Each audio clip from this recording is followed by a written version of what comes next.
बिस्मिल्लाहिर्रहमानिर्रहीम। आज सारा दिन की हंगामा आराई के बाद अभी रात भी आपके पास तो कल सुबह हो चुकी होगी, 26 की सुबह हो चुकी होगी,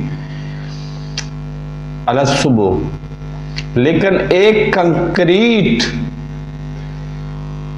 मतलब मजबूत उम्मीद पैदा हुई है कि जिसके जरिए इमरान खान या हमारा खुद मुख्तारी मार्च कामयाब होने की बहुत कभी उम्मीद पैदा हो गई है।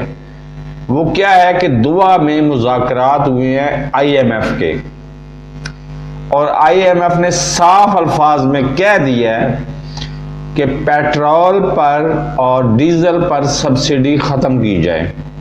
डीजल मतलब आम डीजल, वो वाला डीजल नहीं, बहरहाल पेट्रोल और डीजल पर सब्सिडी ख़त्म की जाए।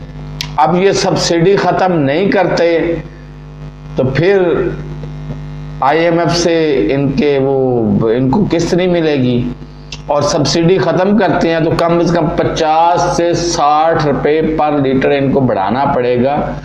चाहे ये कायल कर लें कि जी हम 20-20 रुपए करके बढ़ा देंगे, लेकिन बिल आखिर कीमत जो है वो 60 रुपए पेट्रोल और डीजल की बढ़नी है पर लीटर। तो ये हुकूमत के लिए बड़ा ही नामुमकिन तरीन काम है कि वो यक वक्त 60 रुपए बढ़ा दे।